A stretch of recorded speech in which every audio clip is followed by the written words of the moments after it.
Welcome back to another episode of the Ministry of Truth. I am your only host on this show, and it's been a really interesting week. Should we do a weekend mashup? I think we should. A lot of shit going on. There's a lot of shit didn't go on. A lot of shit I'm going to talk about. A lot of shit I don't really give a fuck about. But, that's why this is my show. And before we get anything, we always got to start off with a song to set the mood. I'm not really sure if this song really sets the mood. It's just been stuck in my head for the past week. So you guys can hopefully get this song stuck in your head for the next week. Take a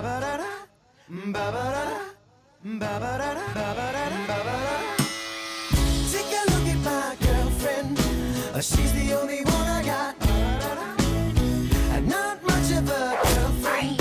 I never seem to get a lot. It's been some time since we last spoke. This is gonna sound like a bad joke, but mama, I fell in love again. It's safe to say I have a new girlfriend. And I know it sounds so old, but Cupid got me in a chokehold. And I'm afraid I might give in. Towels on the mat, my white flag is waving. I mean, she even cooks me pancakes and Alka-Seltzer when my tummy aches. If that ain't love, then I don't know what love is. We even got a secret handshake, and she loves the music that my band makes. I know I'm young, but if I had to choose her or the sun, I'd be one nocturnal son of the God. Take a look at my girlfriend. She's the only one I got. And not much of a girlfriend. I never seem to get a lot. Take a look at my girlfriend. She's the only one I got. Yep. Good flashback to the early 2010s, maybe? Well, YouTube won't let me get to the rest of that video. However, if you ever watch that video, you will notice that there is a very young Katy Perry in it. Right? Right. But anyway, we're going to get into the story. Going to give you a new segment this is about 4 years ago. And there was an update that we're going to talk about that the reason that this story is first is because it involves, something near and dear to me, and that's shitty military leadership. This has nothing to do with Pete Hegseth because I think he's an outstanding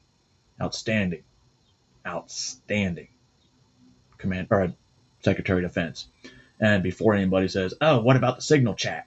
Well, if you go look back, signed by Joe Biden, and also approved by the Counterintelligence Surveillance Agency, authorized and pretty much explicitly said to use a secure messaging app such as Signal. Signal. It's a political hit piece, guys. Political hit piece. Same with you, Southwest Gilf. I hope you're having a good weekend as well. So let's get into this story. We've been following for more than a month. A forklift soldier, Richard Halliday, nowhere Why to can't be I hear it? found for more than 70 days. Tonight, we share his family's journey to find him. A mother, Going to the city of Juarez a father, because we have some leads. Can y'all hear it? Maybe. I'm looking for my grandson. a grandfather, Okay?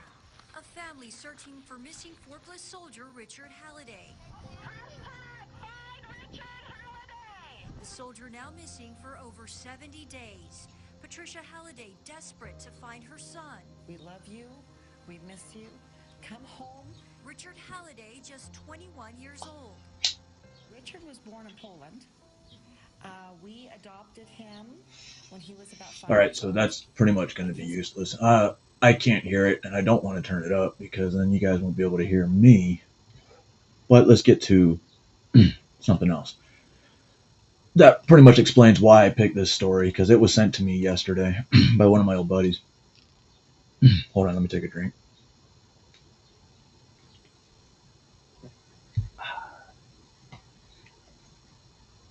Oh, and I just lit my joint. Hold on.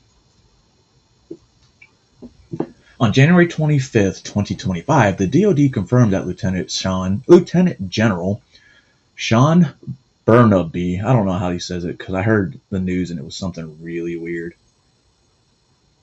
Really? What kind of World War II patches? Anyway, let me continue. The DoD confirmed that Lieutenant General Sean Burnaby tried to cover up Richard Haley, who was murdered in the line of duty on January 25th, 2025, 5 days after President Trump takes office. Where the fuck is it? Department of Defense officially confirmed that the Fort Bliss whistleblower, Richard Holiday, was murdered in the line of duty. This confirmation establishes that Richard Holiday was killed as a direct result. Oh my god. Sorry, my eyes and this fucking thing. Was killed as a direct result of his military duties, meaning his death was service connected and involved retaliation for exposing criminal activity at Fort Bliss. This revelation exposes years of lies, obstruction, and deception by Fort Bliss leadership, especially current Lieutenant General Sean C. Burnaby. For years, Burnaby ignored critical evidence, refuses to investigate cartel-tied criminal trafficking at Fort Bliss, dismissed the Holiday family demands for truth, and lied to them reportedly. Now the DoD's acknowledgement proves that Richard was a whistleblower silenced by those in power. On June 23, 2020, the soldier assigned to 24-hour protection of Richard Holiday failed to report for duty. He did not show up. Eyewitnesses later revealed that Richard Holiday has been forcibly removed from his room in uniform against his will. Despite this, the required mandatory notification of his family regarding his disappearance was never made. Richard Holiday disappeared from Fort Bliss, and Army leadership does nothing for over a month. When social media starts reporting virally on his case, Army leadership immediately pushed the AWOL narrative without conducting a real investigation. August 28, 2020, Fort Bliss officials admitted they have failed to notify the Holiday family that Richard was missing for over 30 days. However, they told the family they cannot take any action unless the family provided leads. No, that's the Army's job. They can ask their parents for leads, because sometimes they know, but that's not the case. September 26, 2020, some of the Richard's missing person items were later discovered in the possession of another soldier in his unit, along with a woman connected to the Mexican trafficking cartel. This woman also has ties to the mother Richard's platoon leader, further linking the crime to a network of corruption, but Burnaby ignored them and the breach in security. I wish they really had an article on this, because fucking this reading sucks. You know what?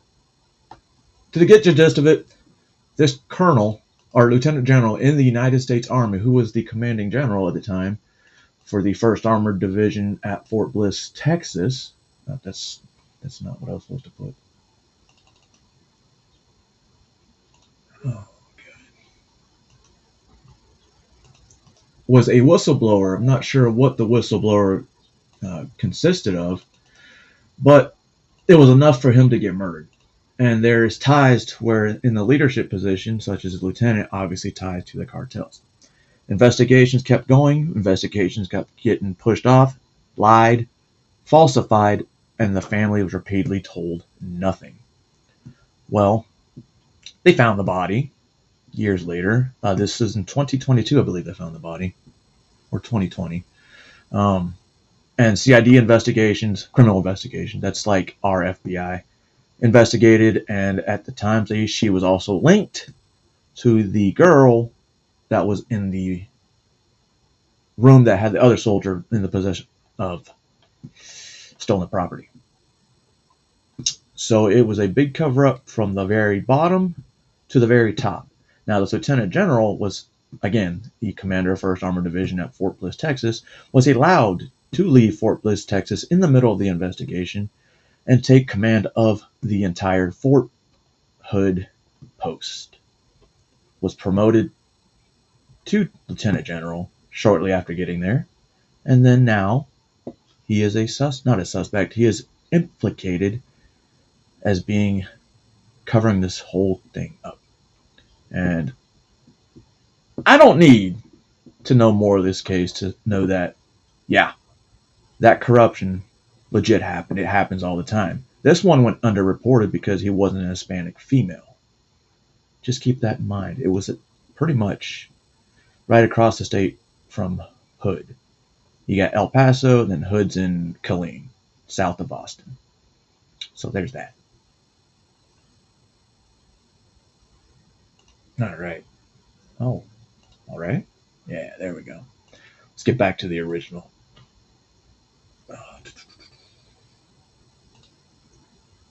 All right. So that was that. Now this I found kind of interesting, and I always knew that we get our. And I said it the other day. Like a lot of our military stuff, shit is coming from China.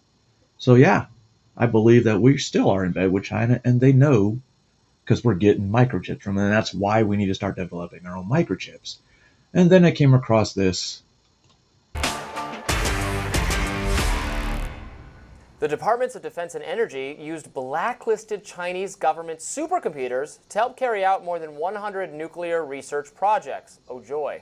That's according to reporting from the Daily Caller News Foundation. The projects were primarily conducted through American labs. These projects reportedly have a civil and a military application. One example, space weather modeling. It kind of sounds like an important military operation. Oh, really? You mean this is before? This month? Last month? Okay. Which can satellite communications, which involve satellite communications. So this would appear to be a national security threat, as China may stand to benefit from the research conducted in partnership with the US. Joining us now to share what he found in his investigative report is Philip Linzicki, an investigative journalist for the Daily Caller News Foundation. Welcome, Philip.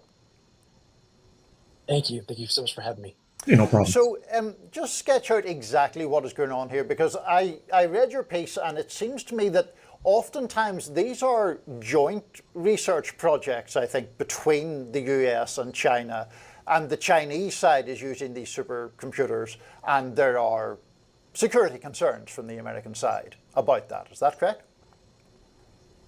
That's correct. What we discovered was that there are at least 102 instances in the last few years in which either the Department of Defense or the Department of Energy had That seems like a pretty significant security threat. Microcomputers for nuclear projects. From China, so they can monitor it. Again, this sounds like a legit national security threat. Nothing will happen. Nothing will happen because Donald Trump wasn't the one in charge. funded research projects that the majority of these, as you mentioned, involved U.S. national labs as the main, research entity on the U.S. side. And on the Chinese side, they had researchers that were connected to sanctioned Chinese supercomputing centers.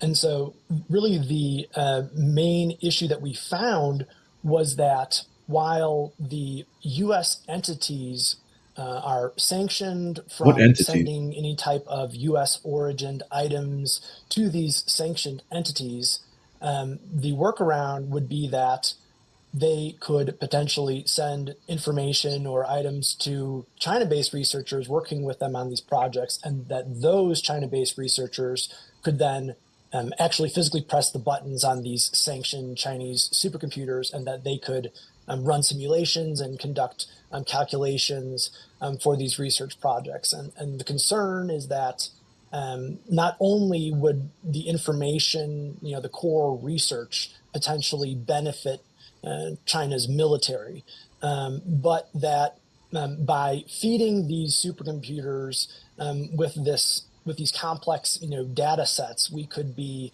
sharpening their algorithms and giving them an edge.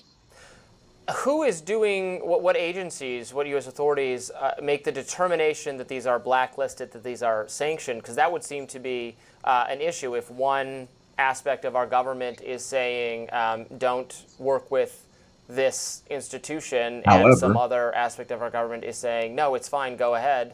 That seems not good. Who does the blacklisting and the sanctioning? Good question. And so the answer is the Department of Commerce. And I would think that in these cases, these supercomputing centers in China were sanctioned for their role allegedly in helping the Chinese military with some type of nuclear weapons research. So it had something to do with nuclear weapons and their weapons of mass destruction programs. You would think that the Department of Commerce was not the original entity to make that determination and, scoop up that intelligence, that it had something to do with the Department of Defense, or another agency like, from the intelligence community figuring this out. But it was ultimately Department of Commerce that sanctioned them. In relation to these projects overall, I assume that one of the justifications for them is that there are some areas where China and the United States does still cooperate, even though there's an underlying, certainly competitive relationship, or some would say adversarial relationship. Is there a way of taking advantage research-wise of these kind of joint projects without running into these security concerns? Or are those security concerns inherent to a nation like China, where the Chinese Communist Party exerts such control? That's a great question. I think that the lawmakers and intelligence analysts with whom we spoke, Close the window, guys. their position is that any type of cooperation at this level, especially with already sanctioned entities, would be harmful potentially to U.S. National security interests. I don't know if they can come by, but Now, the reason why these national labs and the Department of Defense might have chosen to conduct research projects in partnership with individuals associated with these sanctioned entities is quite interesting. And we have our own supercomputers here in the United States. And according to the global forum that ranks the ability of supercomputers called the Top 500, in fact, the United States has the fastest, most powerful supercomputer called El Capitan, and it's in one of our national labs in California. But what's interesting is that it might be the case that it is not, in fact, the most powerful, and that China might have the most powerful supercomputer. The reason being is that back in 2019 or so, China stopped participating in this global ranking forum after the United States began to sanction their top supercomputers after allegedly discovering that they were working to help with China's weapons of mass destruction programs. So we don't know the capabilities of China's supercomputers, and this might be one reason why these U.S. entities feel the need to tap them for their processing power.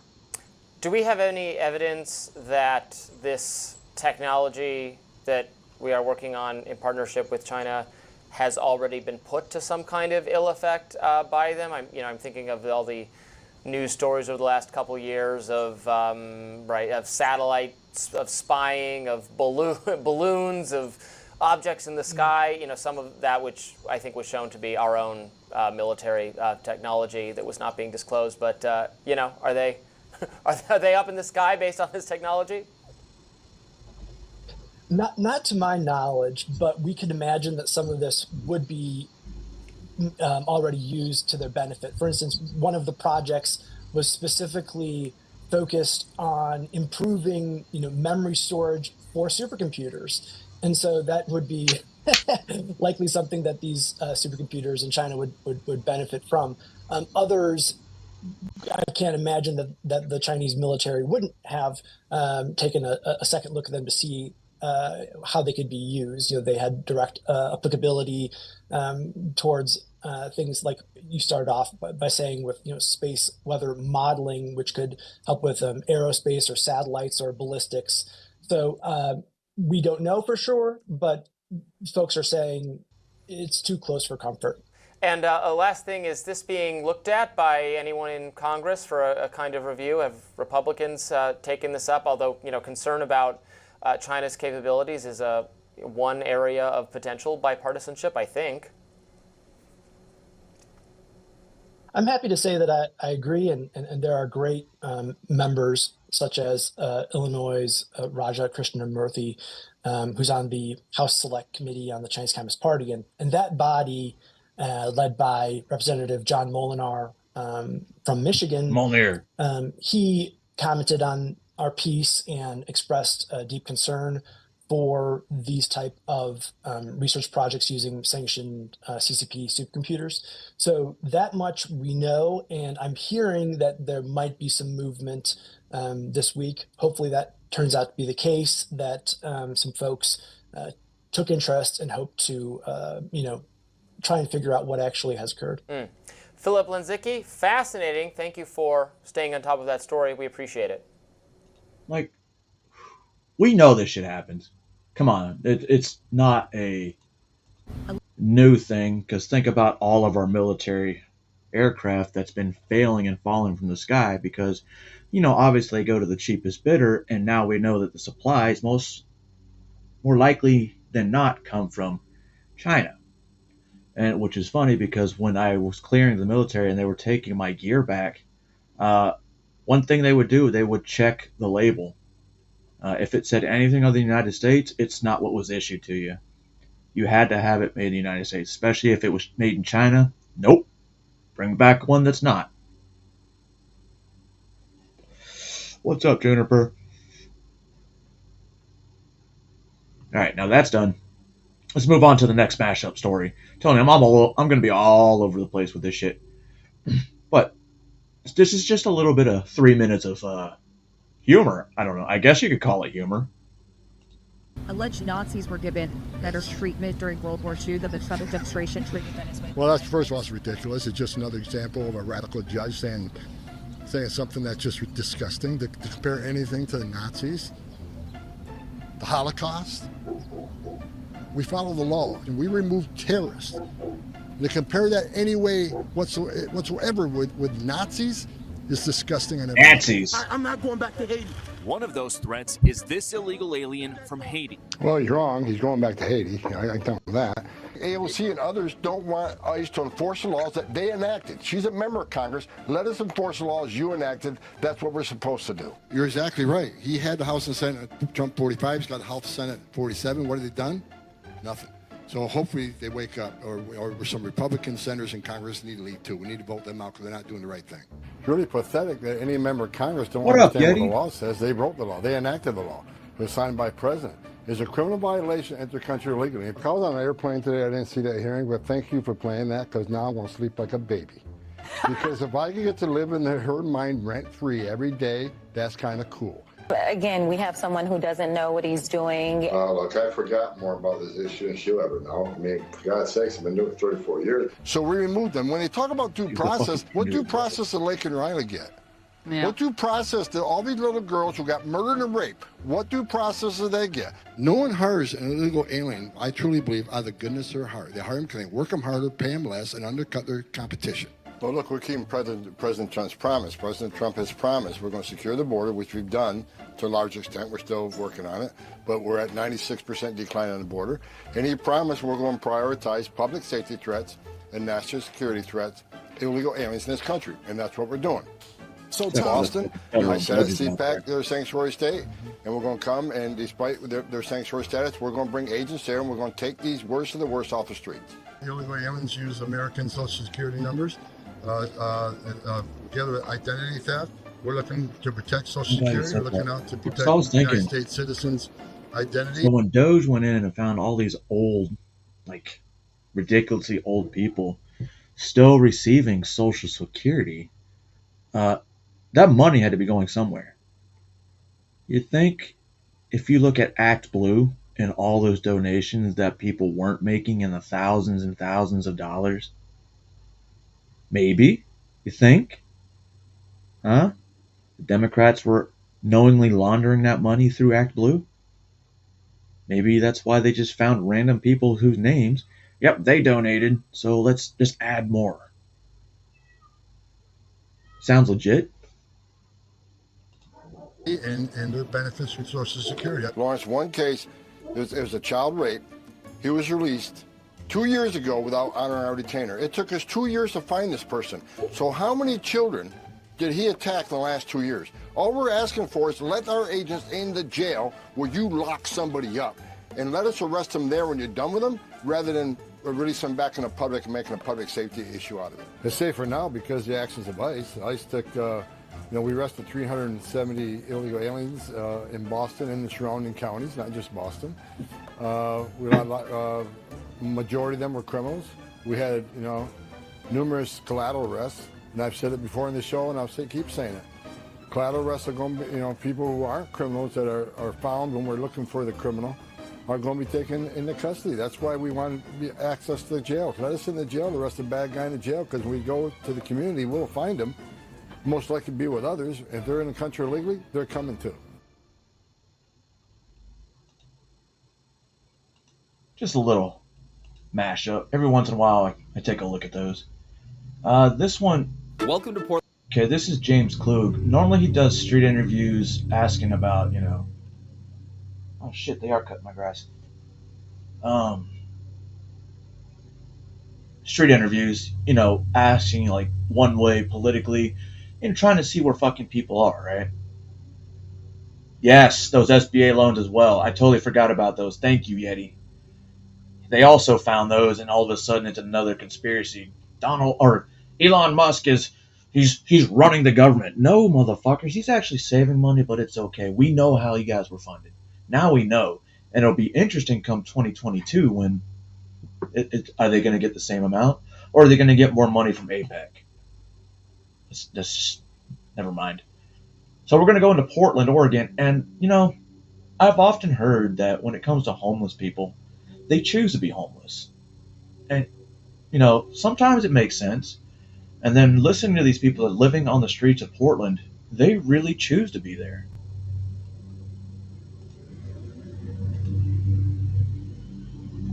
Portland, Oregon, a city that decriminalized drugs in 2020 and over the last 4 years has seen the highest numbers of overdoses, homelessness, and drug use in the city's history. I'm homeless because I wanted to be. I was like, I'm moving to Oregon so I can smoke. Given the results, this first-in-the-nation experiment with drug decriminalization came to an end late last year.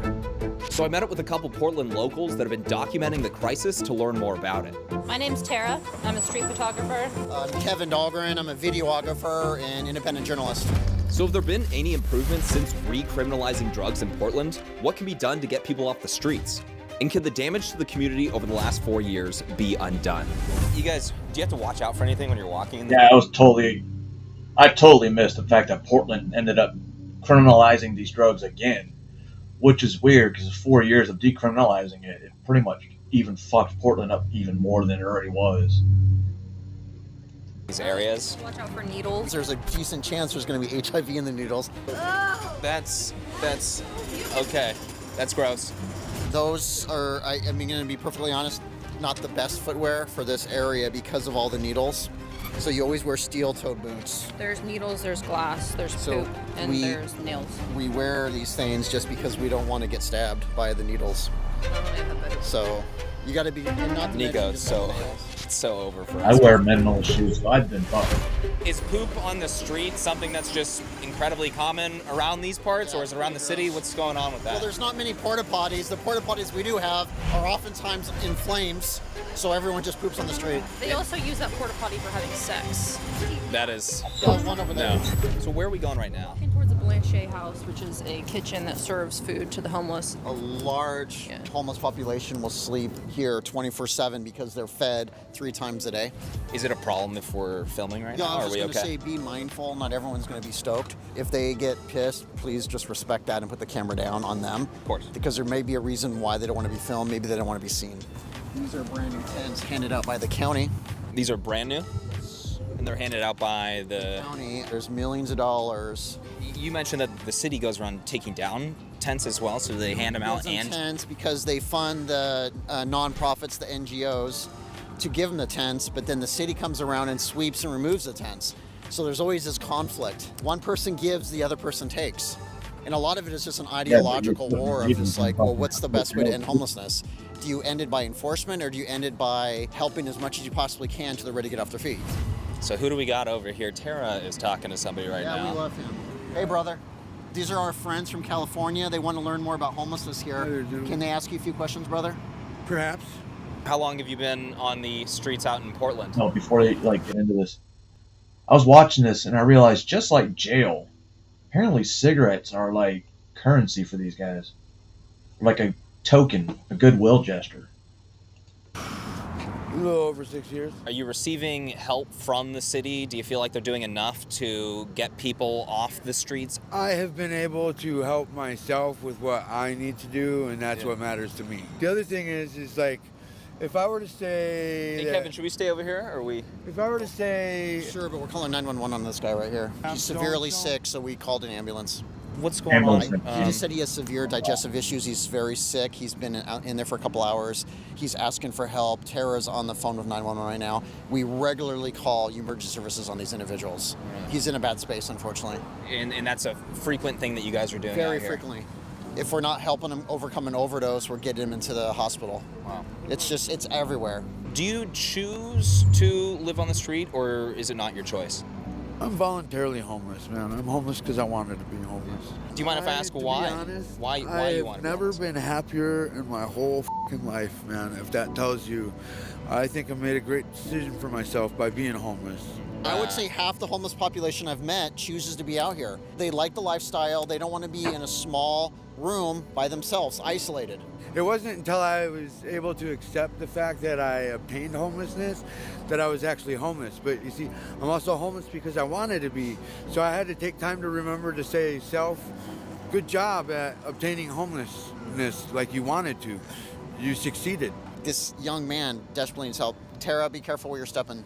He's covered in feces, just be aware of this. You mentioned this is something that happens frequently where you're calling for an ambulance to pick somebody up. Well, between us and a few other volunteers, it's dozens of times a week. Not to mention every other day we find a person overdosing. Once a week we find a person who usually has overdosed and died out here. It's very common, sadly. Are you guys finding people Yes. that are dead? We're able to save 9 out of 10 of them. We Narcan people regularly. Oh, speaking. Look at all these cops that are hanging out. That's the fire department. But the previous one, the cops that are hanging out in Portland. Yet they don't have time to go pick up a pedophile, which is kind of weird. Portland. Not Alex. Somebody else. But unfortunately, that 10th person dies on us because there's so many people out here actively using, again, the deadliest drug in history. It's important to notice that 2 milligrams of fentanyl, which can fit on the nose on the Lincoln penny, can kill an adult man. The fentanyl crisis in downtown Portland. Fentanyl state of emergency. Over 250,000 Americans have died from a fentanyl overdose since 2018, and in Portland, 2023 was the deadliest year on record for the homeless population, with overdoses doubling from 2022. But Kevin did mention they've been able to save people when they're overdosing by using Narcan. So how exactly does that work? So there's needles, there's fentanyl, and then there's That's the Narcan. anti-opioid blocker. Yeah, We're going to get into this later, but if you ever hit, I think most of y'all, some of us may know that if you hit them with Narcan, you better back the fuck up, because you pretty much just took their fucking high away. Yeah, they're overdosing, but they paid for that. Not for the overdose, but for that high, and they get pissed off that high is suddenly gone. that takes people out of So we get overdose. combative. When they say, have you been Narcaned, what does Narcan do? It's an immediate opioid blocker. Usually takes 1 or 2 because fentanyl's so strong. You insert it into their nose and squeeze. And again, it takes a couple tries. We've helped dozens of people who've been overdosing just in the last 3 months. And they usually come to right away. They're confused. Usually when you Narcan, Bro, you know then back up. Narcan is way, way cheaper than epinephrine, and it's not even close.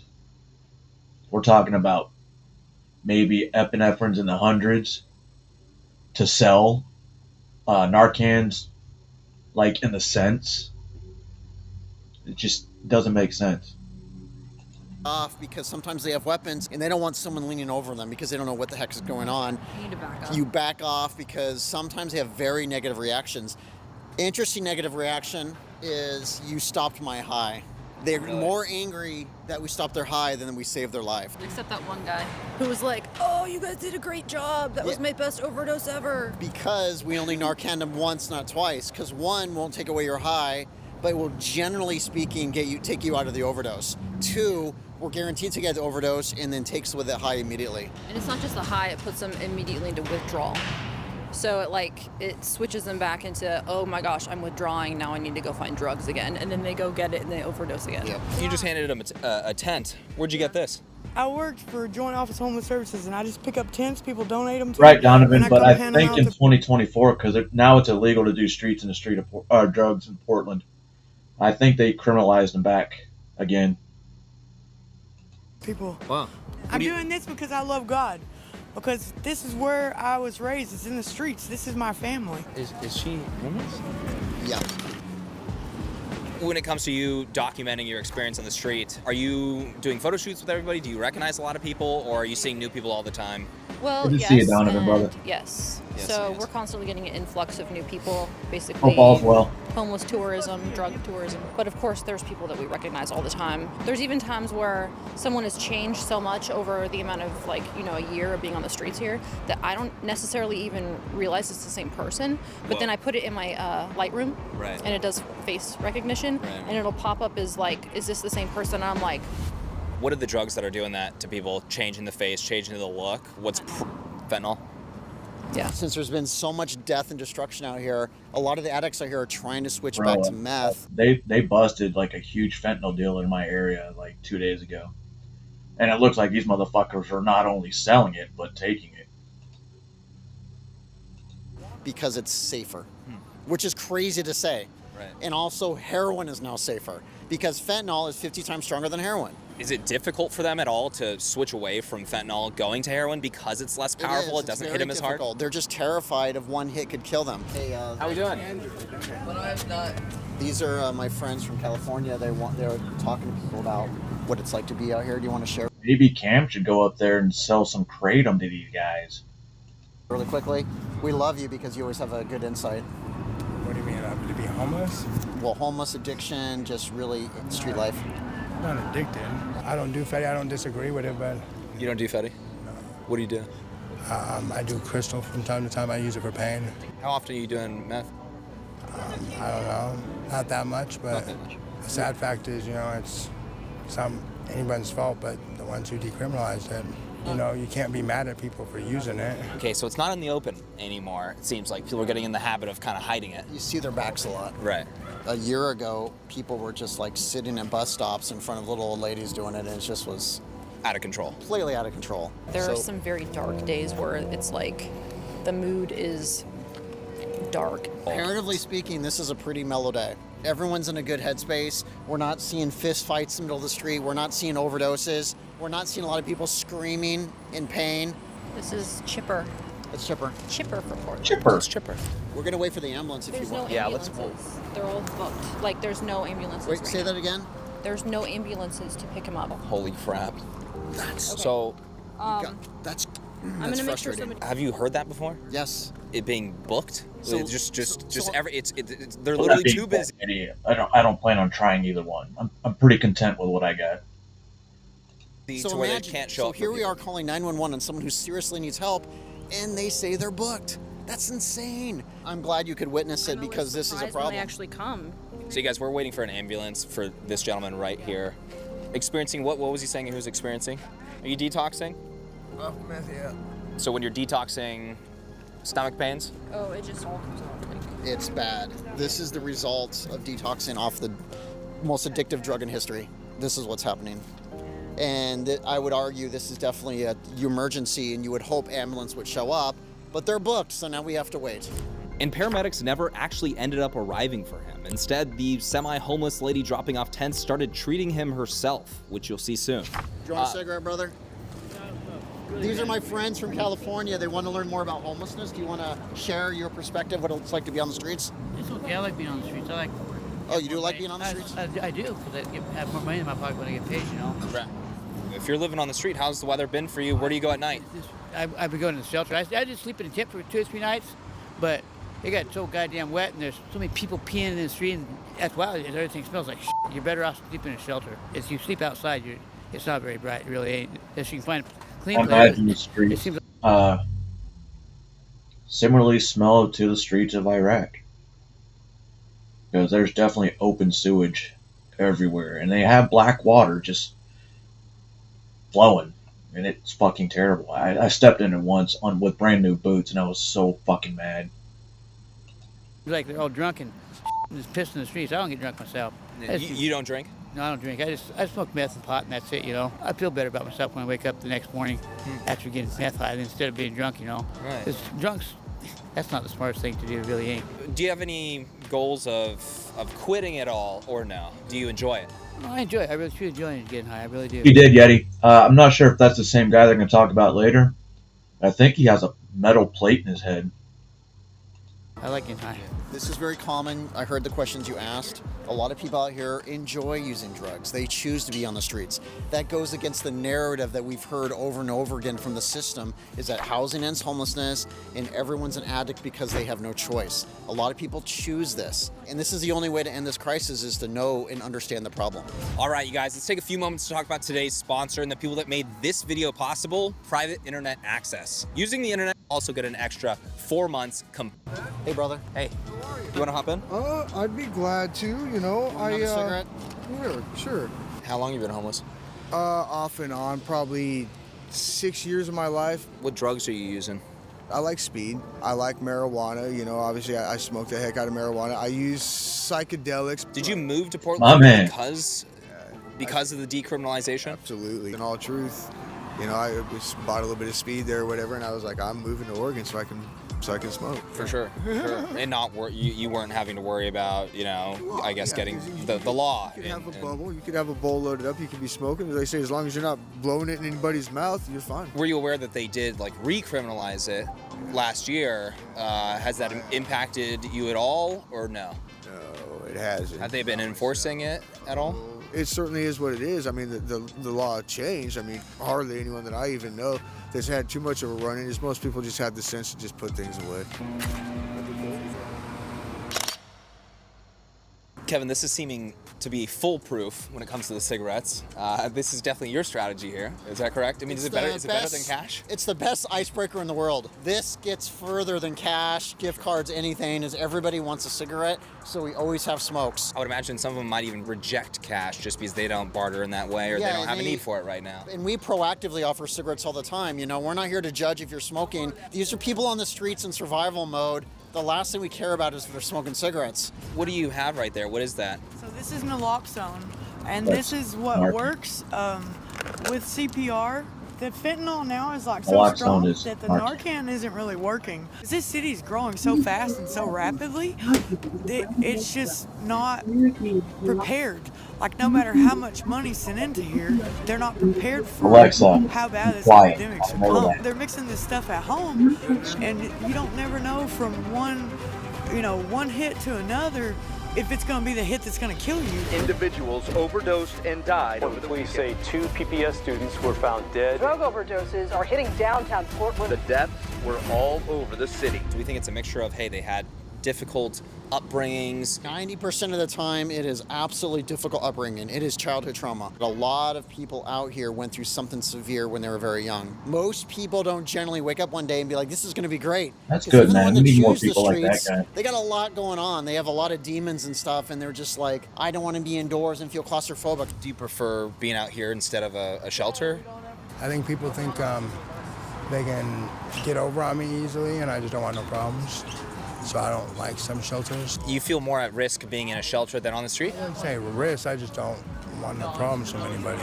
I can get away, not get away, but walk away a lot easier. I see what you mean. If there's an issue, you can walk away, right?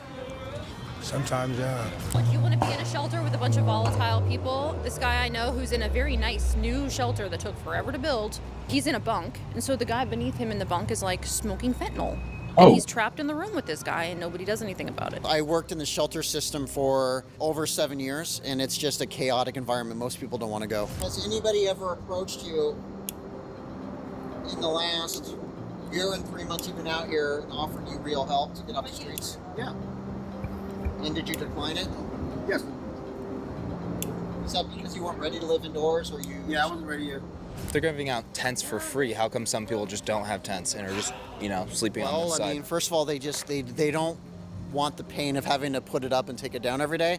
So they just kind of live, it's called rough sleeping, just like live on the streets. Hi, sweetie. Hey, how you doing? Do you have any marijuana? I don't have any marijuana. Hey, why don't you have a tent? I'm a poor white trash.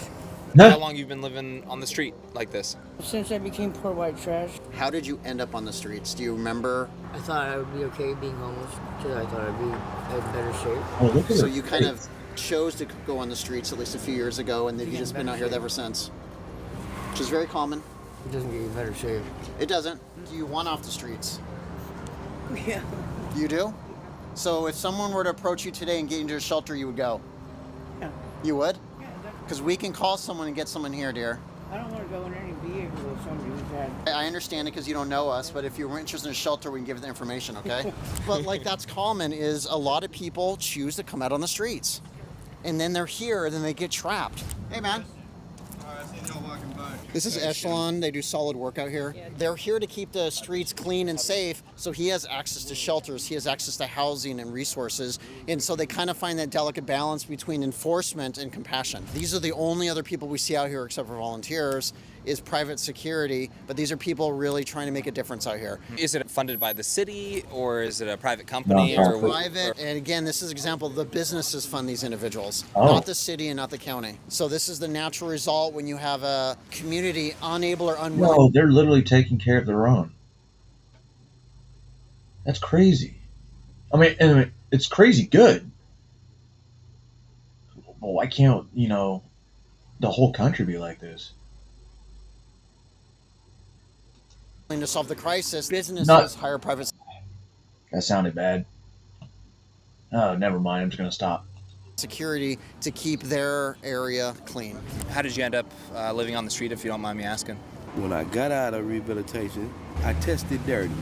So when I tested dirty, go back to the streets. What drugs have you been addicted to or are using currently? Marijuana and crystal. Marijuana is more addicting than crystal. Have you tried to quit crystal? Or you have tried? Is it difficult to quit or? No, marijuana is though. Yes, it's very addicting. Is it safe out here for you guys? Do you feel like you're well taken care of by the city? No, it's not safe for anyone. Why do you say that? Stranger danger, period. For sure. You don't know somebody, you don't know what they're capable of, Hell you don't yeah. know what they might do. This is Taylor, he wants to talk. Hey Taylor, how you doing? I'm James. Nice to meet you. What are we doing right here? I'm smoking a little bit of weed. When it comes to you being on the street, I'm curious, how long you been on the street for? 15 years. 15 years. When did you move to Portland? About a year ago. Why'd you come to Portland, out of all places? I've always heard a lot about Portland, and it's always been like wild, like cool stuff, and I'm like, well, I'll check it out. Has it lived up to that hype? Well, beyond, bro. Would you recommend living on the street, or would you tell people, hey, don't do this? No, tell people get the fuck inside. You might be noticing a couple trends in these conversations. I'm running into a lot of people who moved here in the last few years. Drug addicts from all over the country got word that Portland had decriminalized drug use, and many decided to move here. But how do they all get these drugs? We were talking about the dealers out here. Now, we haven't seen them today, have we? Not the Hondurans, there's a few of the homeless dealers out here, but they're very low level that distribute to like 3 or 4 people in an hour. There's guys who ride around playing music on speakers. They don't have the supply on them, but people follow them. They follow the sound of the music, say what they want. And So it's kind of like Pied Piper. Oh, is shit. You follow the music. It's a person usually on a bike and a backpack, and they're the ones you follow to the person who has the drugs. It's like an ice cream truck. Yeah. For drugs. Interesting. Where are we walking to right now? We're walking to Union Station. What's going on at Union Well, Station? Look, the homeless are very territorial and will stay in certain blocks. The ones over here generally stay over here, so there's almost like 2 different states. And it's arguably a little sketchier over here. What do you mean by sketchier? Well, I mean, there's more people with weapons here. There's a lot more drug activity, drug dealing. You We do know guys all these are, people here, but the challenging dynamic is there's a good 10 people. All it takes is one person to get pissed at you, and then they rile everyone up and are like, steal their camera, beat them up. You guys avoid groups? Well, if we don't know, like, I recognize 3 or 4 of them. And also, that's the Lou. That's the famous Lou. We should probably check this out, but is it the drugs Lou or the sex Lou? Well, it's both at the same time.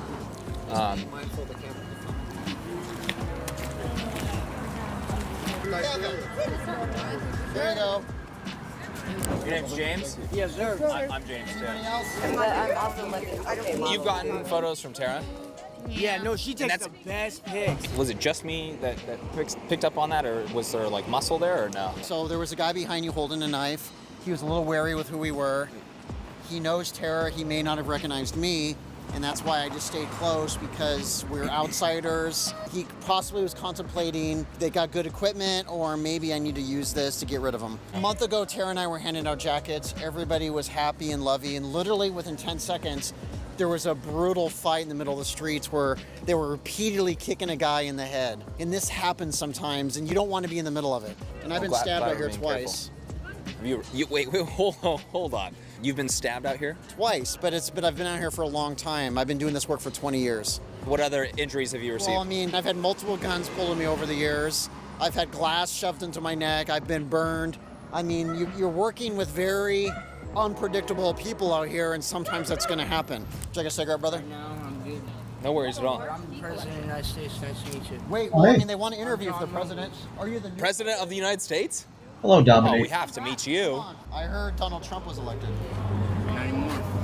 Oh, not anymore? This homeless woman who's sleeping on the sidewalk here, she's been like this for years. We did a story on her, and the social service providers noticed and got her into housing. We verified recently she's still in housing, but guess where she comes every single day? Because that's all she knows. So she is in housing, but she sleeps on the sidewalk all day long because this is all she knows. A lot of politicians will drive by and be like, I need to give them $1 million more of funding because I counted 50 homeless, when realistically 25 of them have housing but choose to be out here. So then why you shouldn't fund 50 people? You should find a way to get her off the sidewalk and into housing and ask why she chooses to be out here. What we've seen so far are just a few blocks in Portland. So Kevin and Tara took us across the Willamette River to Inner East Side, where the homeless are living a completely different life. Let's check it out.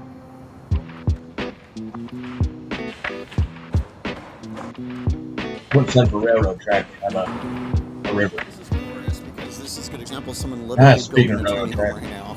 It's very common. And what I would say to this is the natural result. When you have a government unwilling or unable to solve the homeless crisis, they're going to take matters in their own hands and build their own housing. Hey, can we check it out? I'm with my friend from California. We are interested in these kind of structures. This is really interesting, actually. I'm James, by the way, you guys. Kirk. Nice to meet you, Kirk. Nice to meet you guys. Here. Alrighty. Whoa, look at this. And actually, this is really cool because we're in an incomplete tiny home that's being built. Well, speak to the manager, Dominic. Speak to the manager. This is a sturdy one. This is good. Well, and they're doing the ground, too, the flooring. Where do they get the wood? It's just pallets? Is Well, this yeah, what this a is? ton of wood is everywhere around here. I mean, this is where people like just dump wood everywhere. There's a lot of businesses and stuff. This is far better than living in a tent.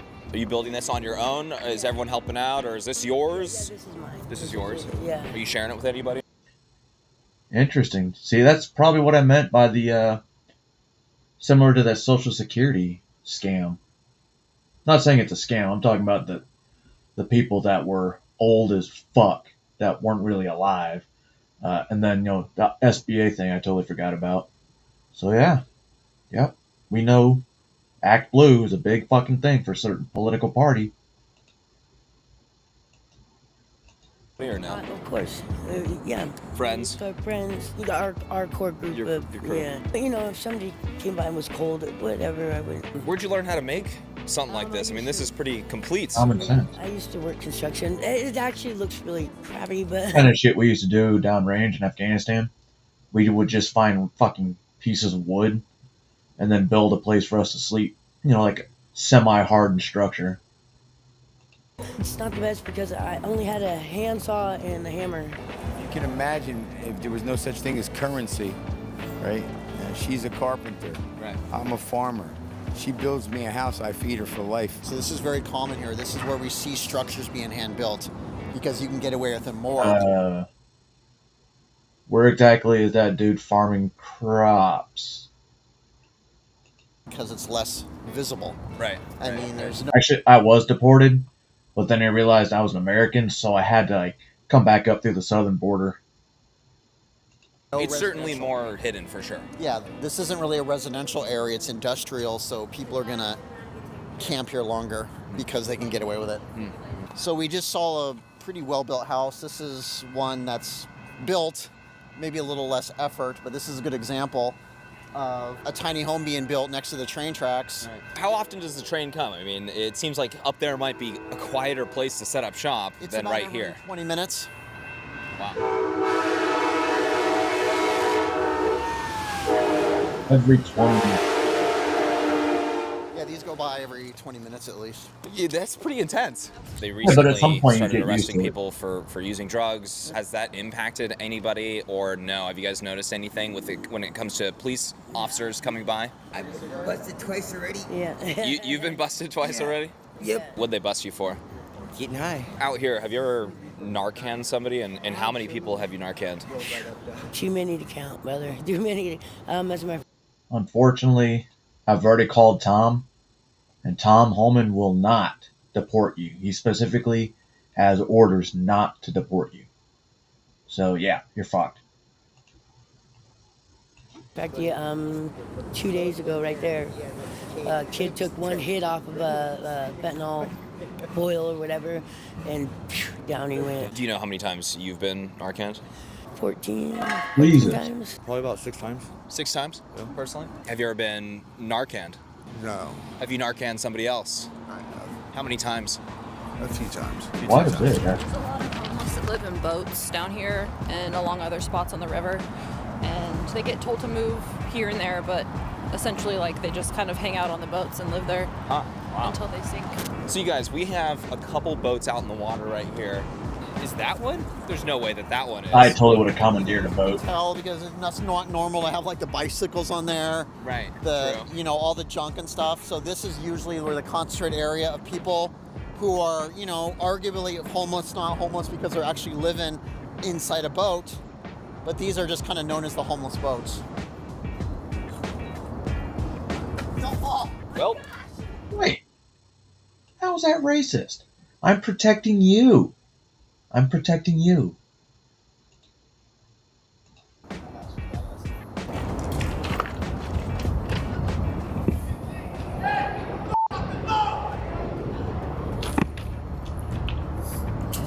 I think someone's yelling at you for being on the boat. You saw me standing on the hood of your car. You'd be flipping out. Call the cops. You're standing on the hood of my boat. A cigarette? I would love a cigarette. It's the least we can do, huh? That's all right. Quick. No disrespect. It's a freak boat. Right on. I love the colors of it. They're visiting from California and they were just doing a little story on homelessness. And we noticed that, and we honestly thought it was one of the many. Yeah, I know. But we apologize. I got my work boat over there. That boat's getting repaired. I got this cool shot of your boat. That's cool. That is cool. Yeah, we apologize. We honestly just thought it was just one of those yet another abandoned boat. Yeah, I know. Like the one that was up here on land for a while. Yeah. And for the record, she actually stood on it, not me. So That's all right. That is all right. It was totally You Nico. guys have a good day now. Have a good one. Enjoy your visit. Thank you so much. De-escalation 101. Once again, bring cigarettes. he went from being pissed off to, in the future, he wants to invite us onto his boat. We didn't know someone owned it because there's a lot of boats like this, but, you know, just confront it, shake their hand, and generally speaking on the streets, they respect that and everything's cool. Do many people reject the portrait? Yeah, they do. They do? But it's okay. I just say, all right. It almost seems like they're pleased. It kind of feels like they feel seen. Yeah. So you've been out here for 8 years, you said? Yeah, just about that. I think What's your drug of choice, if you don't mind me asking? I'm in pain, so I'm always in pain, and it's not really a drug of choice. It's just a need for pain relief. What's causing the pain? I was in a coma from 18 days, and I have an 8.5-inch craniotomy surgery from here to here, and so it's very much very difficult. So you're just trying to deal with the pain, and that's the best way to do it? Yeah. Has anyone... Doctors don't want to prescribe anything, so it's like that's all we can do. Has anyone approached you out here trying to get you into a shelter instead of being on the street, or are you staying at a shelter right now? I'm staying at Market Street Shelter right now. Market Street Shelter is the best shelter that has been around. It's the best one that I've had over the years. It's the only place that I've feel comfortable in. When did you start going to the shelter? A year ago. And then before that, any experiences that were negative on the street? Any violence, any crime? Well, of course, yeah. I got jumped in the street and got put in a coma, and guys with baseball bats and just hit. They caused that? Yeah. So they hit you with baseball bats?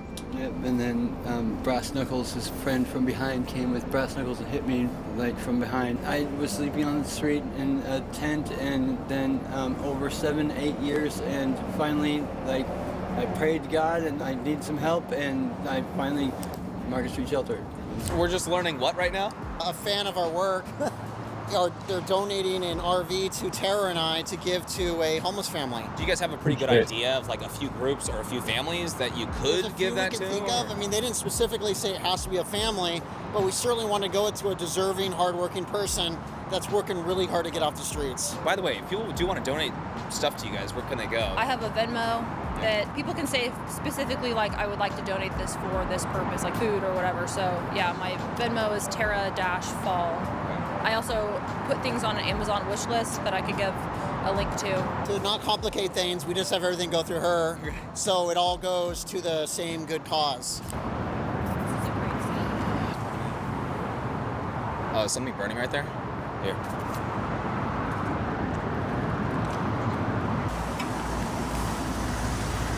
Careful. You guys want a cigarette?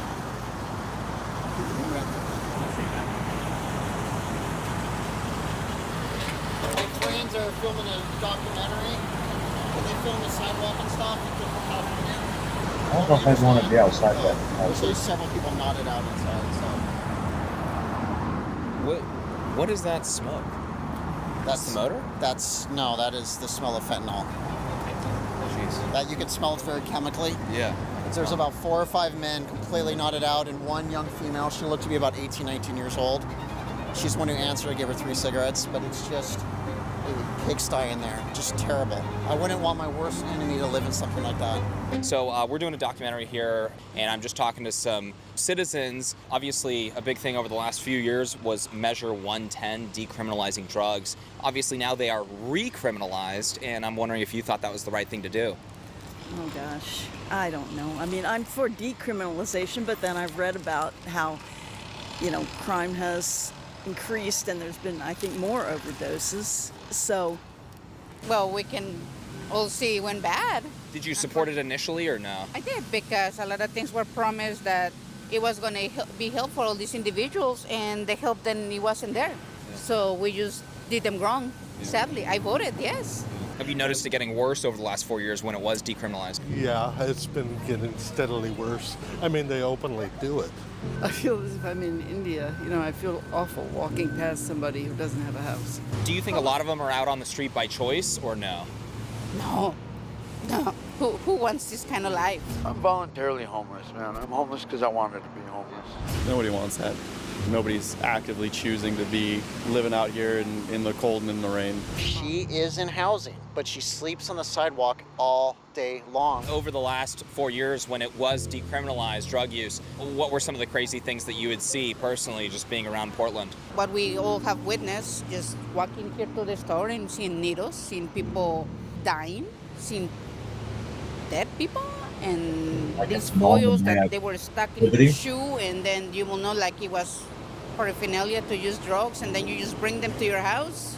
That's pretty wild. It happened to me. I got stuck in the bottom of my shoe, a piece of oil, and my dog was licking my shoe, and I freaked out, thinking like, I mean, you got kids and people that don't want to see that stuff. I would not walk my grandkids around here because, kids pick up things. And I'm not talking about germs. I'm just talking about like it's a matter of life or death. So you don't walk your children around this area? No, sadly no. You can't just tell a person stop using. Right. You need to give them the tools and the support to get clean. That's the only way we're going to do it. Do you feel hopeful that that's going to happen in Portland? No, not soon enough. I mean, look, it took 34 plus months after we decriminalized drugs to build the very first detox facility. In those 34 months, we had the largest increase of overdoses and deaths in state history. Right. That's a concern. I did not support the decriminalization of drugs. I knew it was going to be this perfect storm nightmare. I only support the recriminalization of drugs, if there's support and there's enough outreach and enough recovery programs that help these individuals, considering that 90% of every homeless person out here is actively using drugs. Decriminalizing drugs in Portland was clearly a failed experiment that the citizens of Portland have to pay for. As Kevin said, recriminalization will only be effective if there are enough outreach and recovery programs for these people living on the streets. I guess we'll see how Portland decides to handle things moving forward. If you want to support Tara and Kevin's work... It's almost like it was... just like abortions, that was intentional. You put that many people saying, oh, go to Portland and you guys can do whatever the hell you want. And these guys like living on the streets, so they're going to go there. And they got used to being able to do what they wanted, when they wanted, wherever they wanted. And then that pretty much fucked them up. Because at that point, there's really no going back.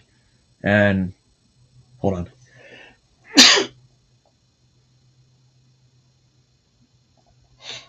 Oh, my bad, sorry. Oh, I forgot what I was saying. Damn it.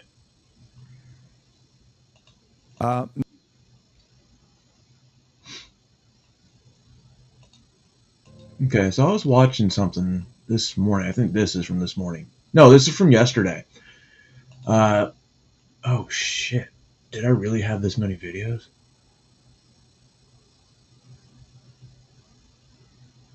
I don't know. I might need to break this up.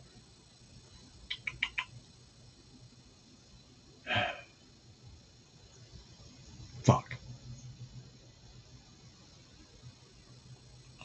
Fuck it.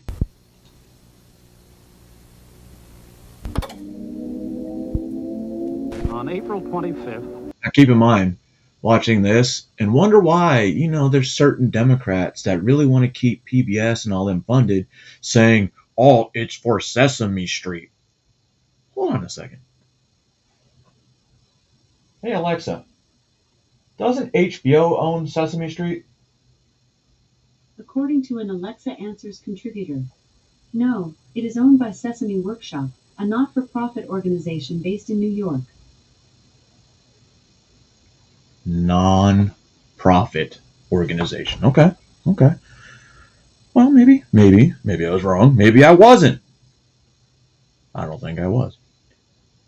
And this continues to be an issue from decades ago. So this is why you don't believe puppets and state-run media. At this bus stop, one boy, 15 years old, shot and killed a 17-year-old boy with a revolver. WXLT-TV, Channel 40, Sarasota, Bradenton. I remember that. Preview guide. Lost media is a topic that I have been enamored by for years, yet have surprisingly not formally gotten into. The thought of disturbing TV broadcasts, audio and VHS footage that have been lost to time is fascinating, and the links that people go to find them is incredible.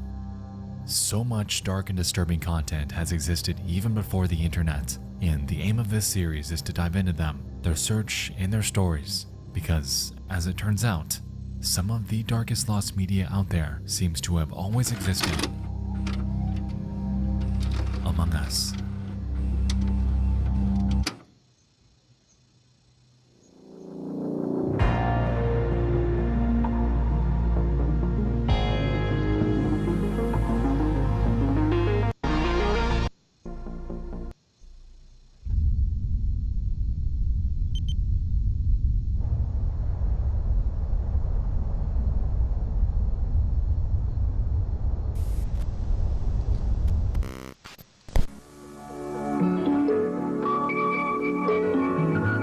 The following is a presentation of the Christian Television Network.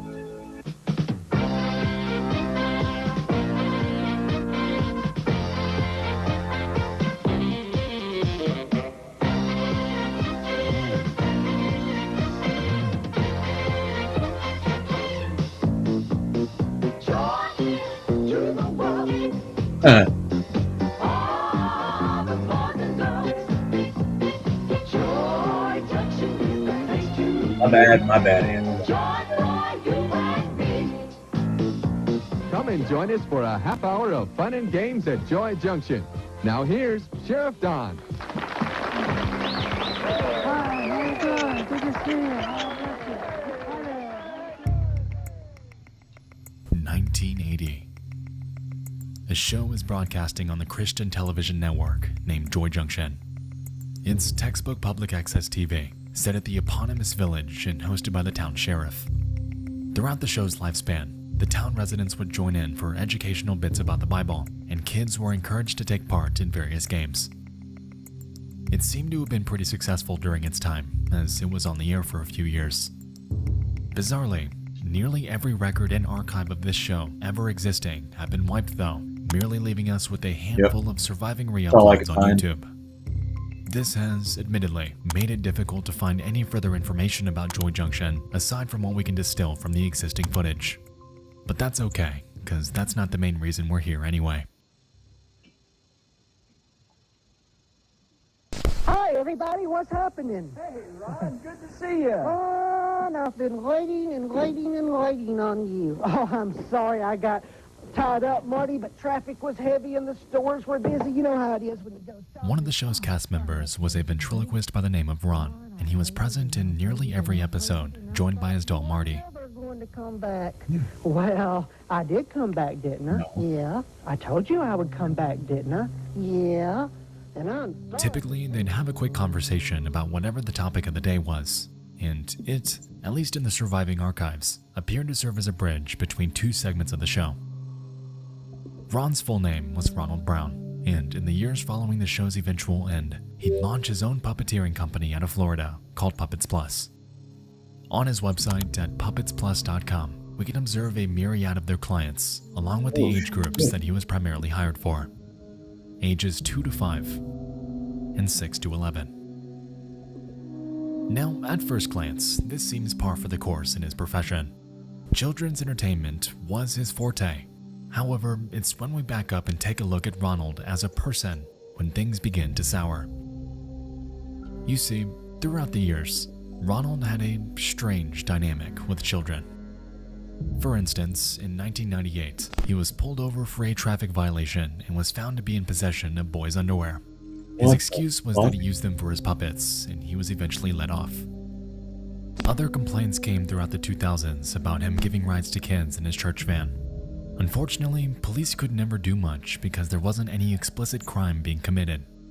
It was incredibly strange, but unfortunately not enough to warrant any sort of arrest. Holy shit. Were things...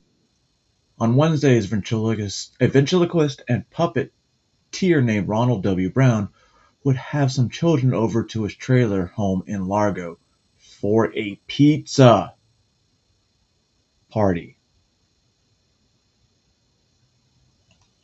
Things really get nutty though, is when we jump to the early 2010s, in which Brown would find himself caught in a web of controversy.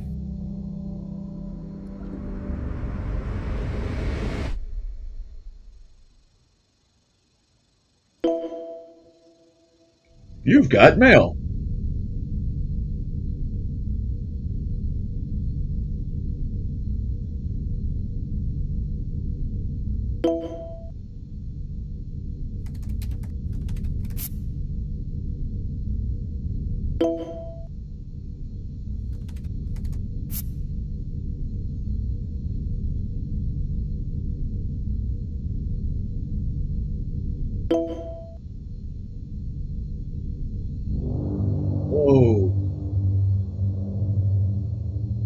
In May of 2012, a man named Michael Arnett was arrested after a sting operation. He was charged with the production of, and upon searching his home and computer, they would find chat logs on Yahoo Messenger between he and a person going by the name U.E. Lime. As it turned out, Arnett would produce these images and distribute them to various others online from the username CK3666, Sweet Talker Linda, and Calfkeeper 2. You'll notice that U.E. Lime was outward about their desires. They expressed interest in cannibalism, torture, sexual assault, and all of it was directed towards children, even as young as 2. Yeah, cannibalism. The catch here, though, is that Huey Lime wasn't just a random person. It was Ronald Brown, his secret online alias in which he'd express his fantasy about the kids he surrounded himself with daily. Let me remind you that this was a man whose entire career, entire life, was centered around associating with kids. Someone who was, at one point, on television in front of thousands. To say that these chat logs were a bad look would be putting it lightly. And yes, the messages you're seeing are straight out of the official case file.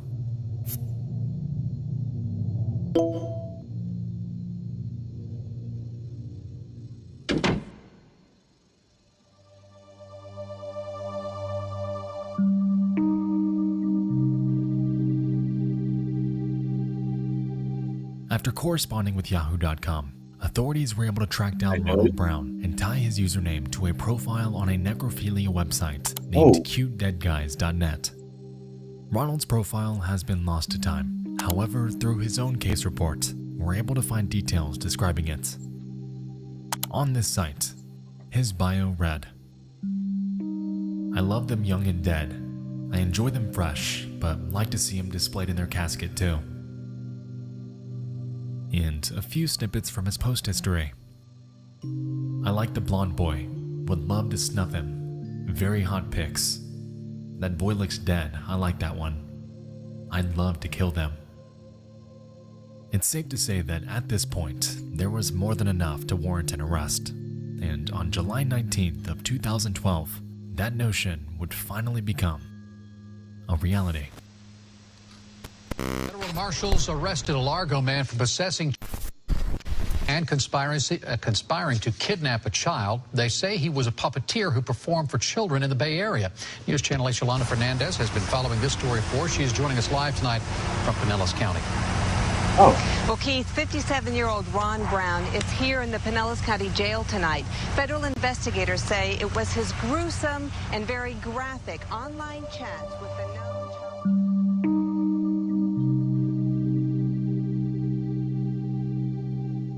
Brown's house was raided, and scattered across his home were pictures of kids being tied up, and even some that appeared to be dead.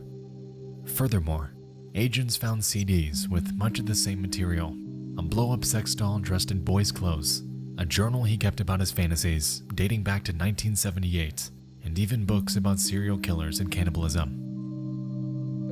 He was eventually found guilty of possession of and was sentenced to 20 years in federal prison with a lifetime of supervision thereafter. Had he lived out his full sentence, he would be out sometime in 2033. However, as of August of 2020, it's reported that he is now deceased. Good. My heart goes out to the children who had to suffer for the pleasure of this monster and all of those who associated with him. For his entire life, he was calculated and knew what he was doing. His career, his church van favors, his company parties, all a front for some of the darkest desires imaginable. In hindsight, I understand why Joy Junction's records were wiped. It was a show with a good premise and good intentions, I won't deny that. However, now bears a reputation forever stained by the devil, hidden within them.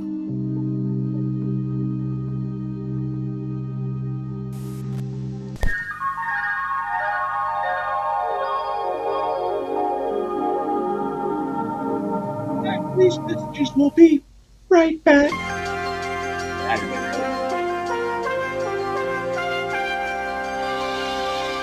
Before we continue, just a couple quick announcements. No. First off, so if you're into that sort of projects on May.com, it's never expected, but always appreciated as I try to keep these videos sponsor-free. 1928 and a romantic disaster. Oh, that's a completely different story. But yeah, how about that? Another another I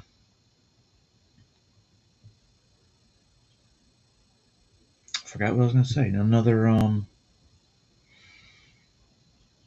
kids production show and or network with a dark history of child molesters.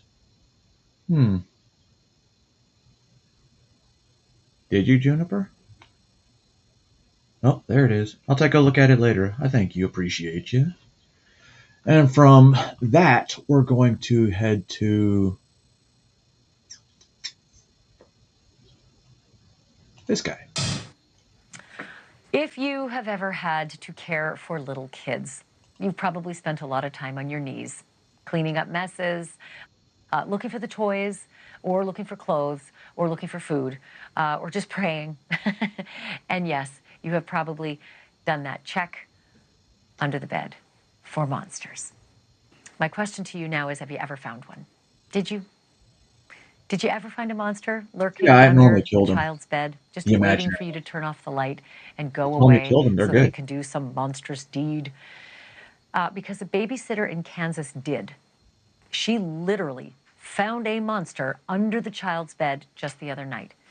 She peeked under the bed just to ease the fears of the little kid that she had just tucked in, and she came face to face with Martin Villalobos Jr. Police say that Martin is 27 years old and that he once lived in that very home. He and the babysitter got into a physical struggle, and the terrified child was actually knocked to the ground in that struggle. Police say then he took off. He escaped, but he was caught the next day after a foot chase.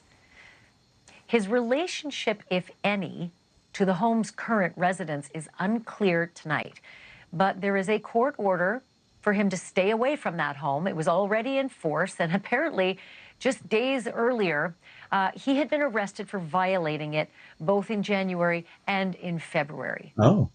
Now, he was able to post bond on those violations, but this time is not going to be so easy because police are now requesting a new batch of charges against him, including... There's no way in hell it should have been a 3 strikes and you're out thing. It should have been 1 strike, you're done. Aggravated burglary, aggravated battery, aggravated kidnapping, and child endangerment. And at this time, bond for him is set at $500,000. And whether he can post that one or not, I am guessing a whole lot of sleepless nights might be in Mr. Villalobos' future. Can't imagine what it will be like for that child. Crazy, right? Imagine what would happen. Like, I know what would happen in my house. But imagine, because it was a babysitter. Or if it was a teenage babysitter, you know what I mean? All right, we're going to go from one guy who, possibly a child molester, to another guy who was arrested in Minnesota, congressman, child pornography. And, well... New details tonight about why a former state... They're definitely calling him a flight risk, which is kind of weird. Senator charged in a prostitution ring may not be getting out of jail at all. The U.S. Attorney's Office saying that Justin Eichhorn is a flight risk and tried to have a laptop and phone retrieved from his apartment before... There we go. That's why. Because he sent some lady to get his laptop and his phone from his apartment before the police could. Investigators could get them. Fox 9's Rob Olson joining us live from Bloomington Police tonight. And Rob, the police chief in Bloomington talked today about all of those who are arrested in this sting. But let's begin with the new federal motion to keep Eichhorn behind bars. What is their evidence?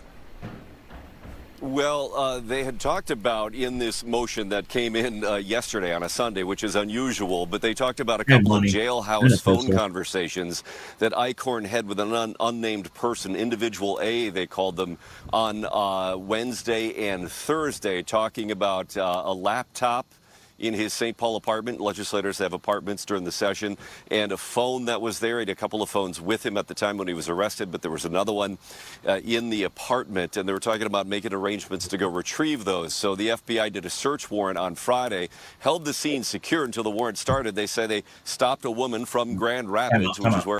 Juniper, that link you sent me, that's the whole reason I did that, because I watched that one.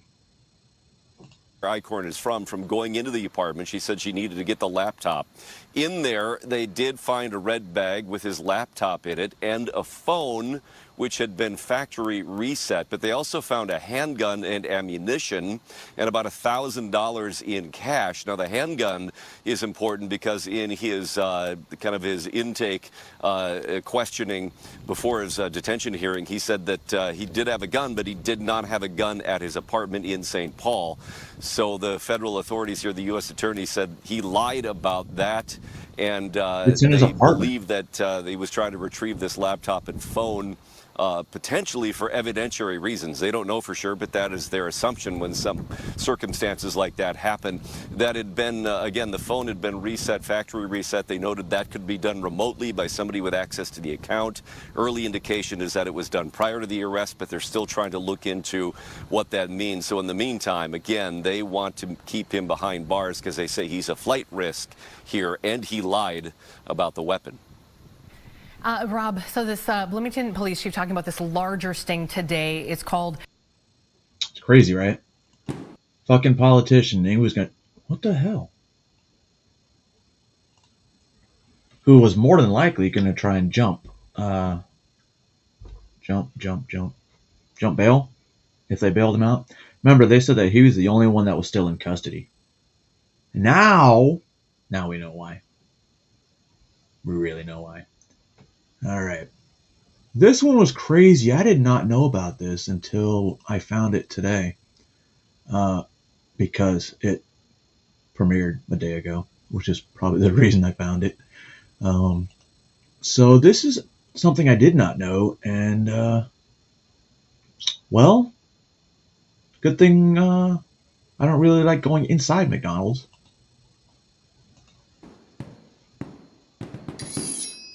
Hamburgers, French fries. Hamburgers, French fries, hot for you. McDonald's hand warming. It's fun to do. It's a good time for the great taste. It doesn't mean a lot if you don't get it hot. On McDonald's. For millions of Americans, McDonald's has been more than just a restaurant.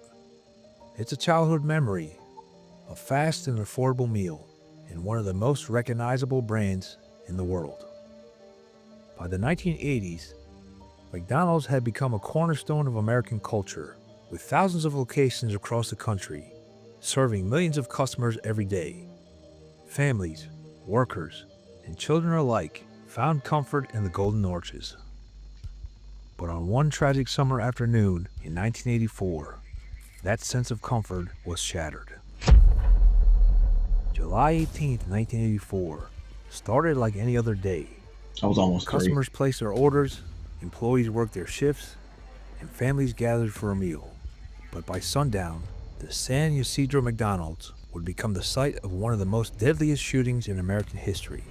One that would forever change law enforcement tactics and public safety measures across the country. So what led And I originally heard the ordinary man the number of dead and the number of wounded, and I was thinking to myself, holy fuck, that McDonald's must have been crowded. to commit such an unthinkable act? How did law enforcement respond to the worst mass shooting of its time? And what lasting impact did this tragedy have on McDonald's and public safety in America? Let's try and find out. Hello, I'm Mike Droberg, a Marine Corps veteran and filmmaker, and we will try to answer these questions on today's episode of Forgotten History.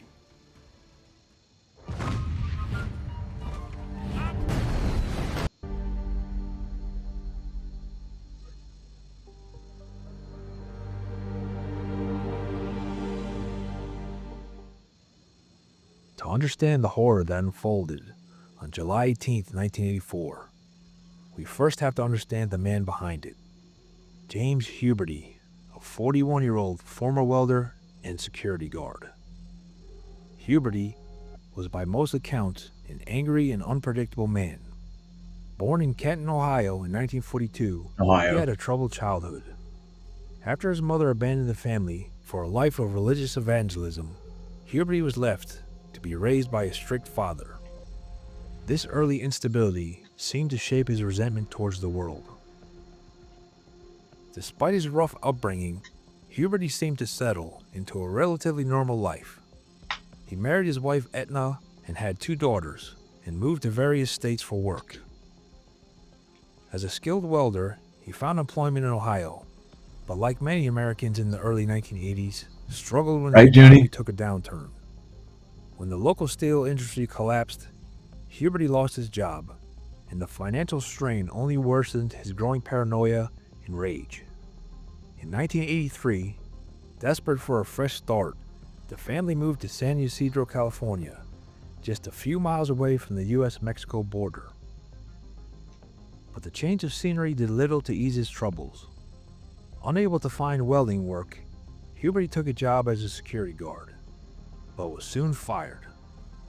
His anger grew, and he became obsessed with doomsday scenarios and conspiracies, believing that society was on the brink of collapse. Adding to his instability, Huberty suffered from a neurological disorder, possibly stemming from a childhood case of polio.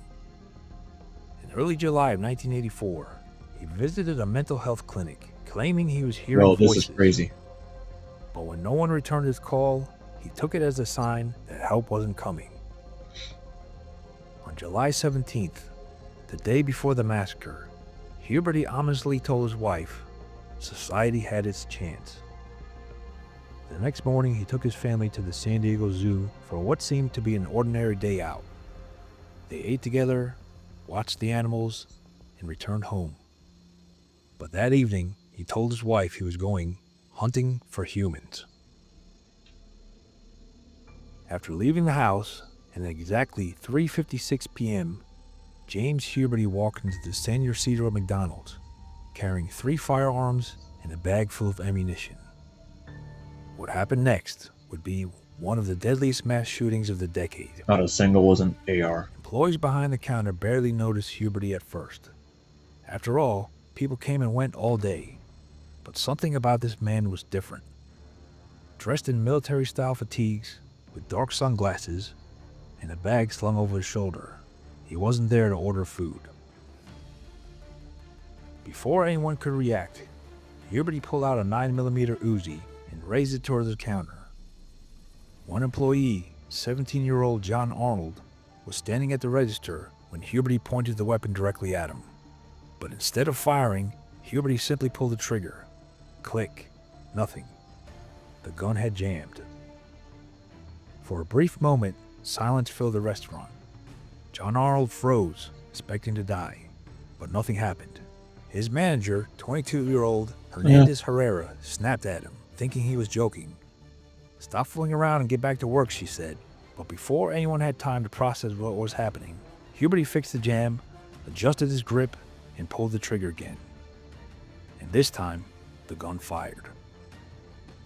His first victims were 22-year-old Victor Rivera and 6-year-old Carlos Reyes. As Huberty unleashed a hail of bullets, customers dove for cover, some trying to hide beneath tables, others desperately attempting to escape. As the gunfire continued, panic spread through the restaurant. Some employees managed to escape through the back door, but for those trapped inside, there was nowhere to run.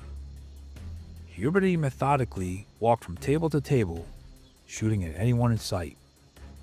In a horrific display of cruelty, he targeted families, including 11-year-old David Delgado and his mother, who were killed while trying to shield one another.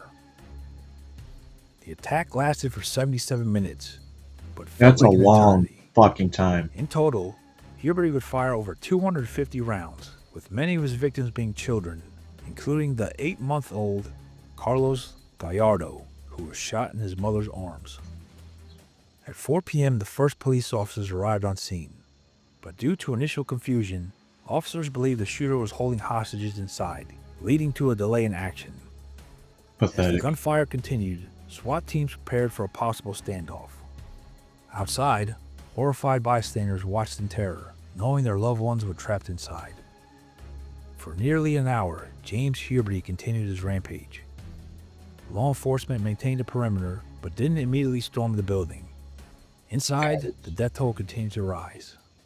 Finally, at 5:17 p.m., after over 77 minutes of carnage, a SWAT sniper, positioned on a nearby rooftop, was given the order to fire. One shot. That was all it took. 70. The bullet struck Huberty in the chest, killing him instantly. But before being killed by the SWAT sniper, Huberty's last known words were allegedly, "I've killed thousands, and I'll kill 1,000 more." By the time James Huberty was taken down, the San Ysidro McDonald's had become a war zone. Bodies lay scattered across the floor. Bloodstained walls and a once bustling restaurant had turned into a scene of unimaginable horror. The final death toll was a staggering 21 people killed and 19 others wounded. San Ysidro, a quiet border town, was left shaken.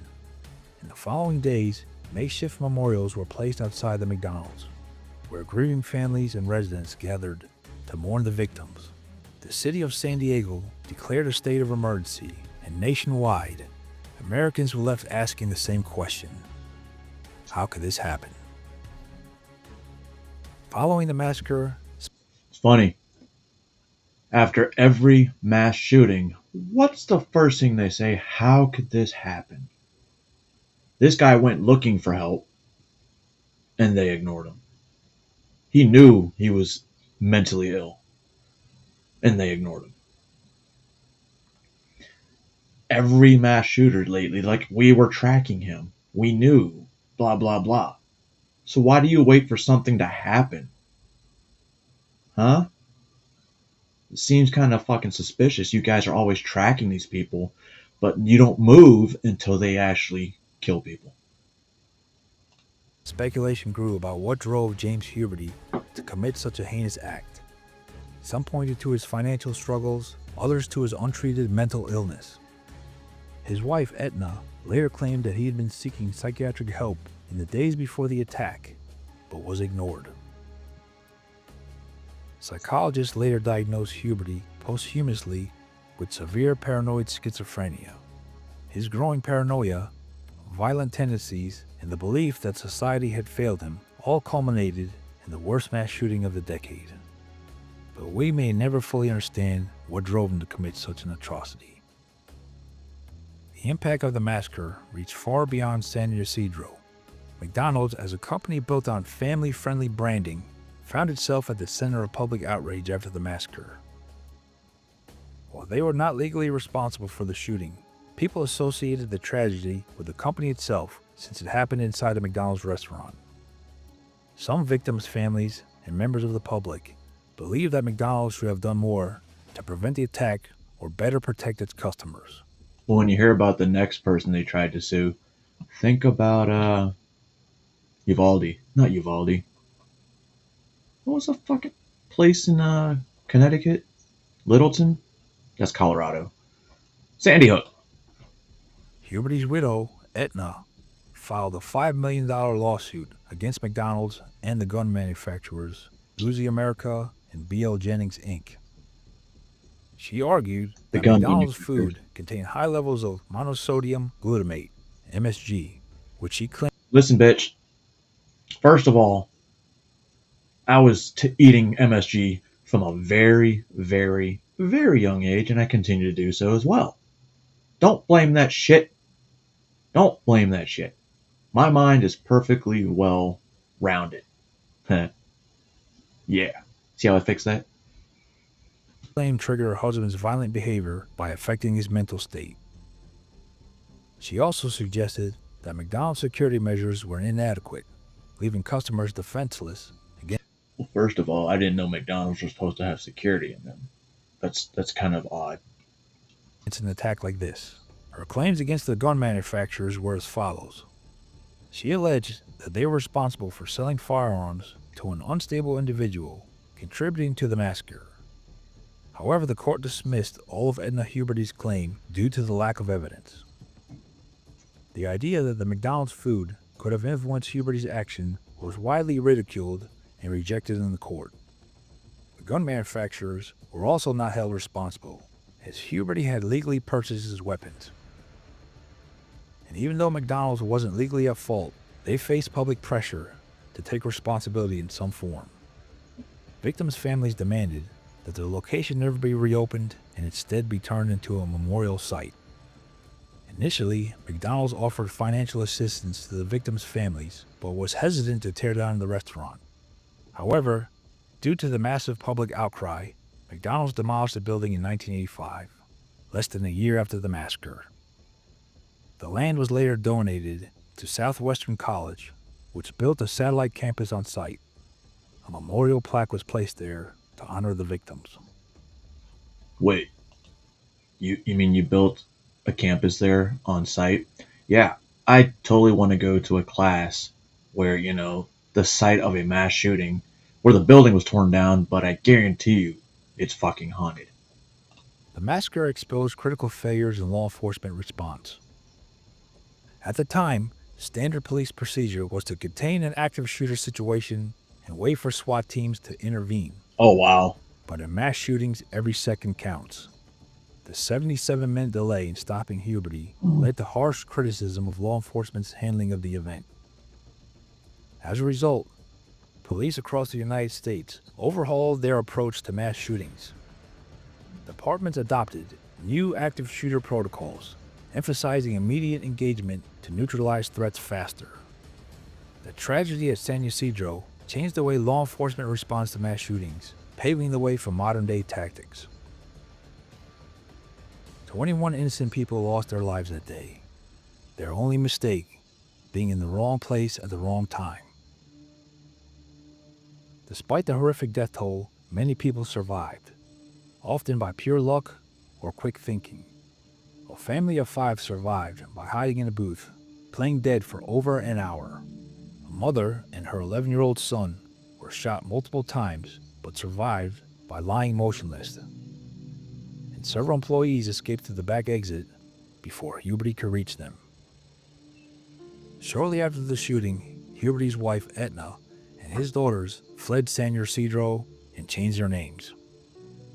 Etna Huberty later claimed that her husband had warned her of his plans, but that she didn't take him seriously. Oh, her too, huh?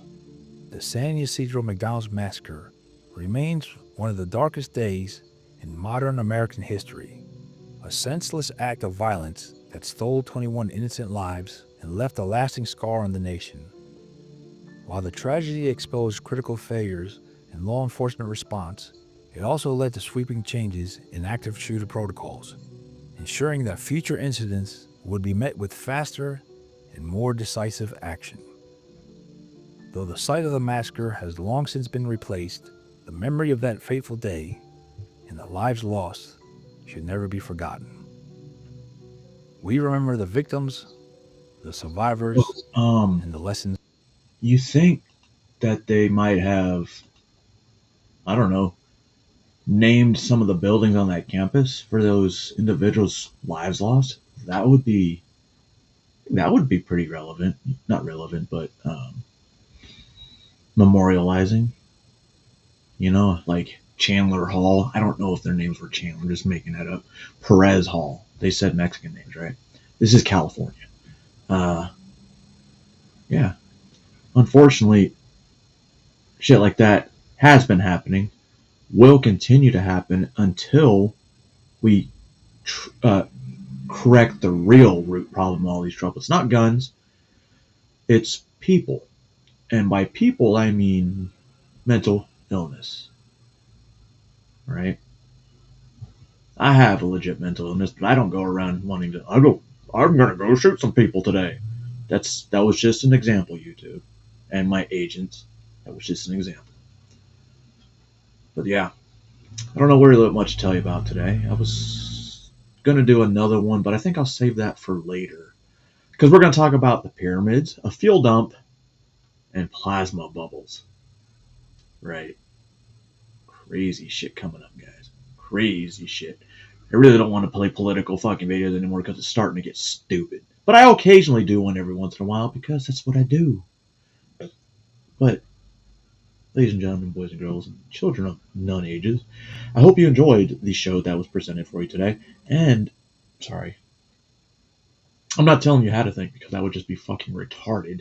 This is just more informational and be like, wait a minute, this is how people already think, or this is what people did, and how have we moved forward to correct situations like this. And Nothing. Nothing. It's like a supermarket, or a mall, or a Walmart, or a Catholic school, or a Christian school, or shit, just in the streets of Baltimore. I'm telling y'all to think. I don't know. I just kept rambling on. And, yeah.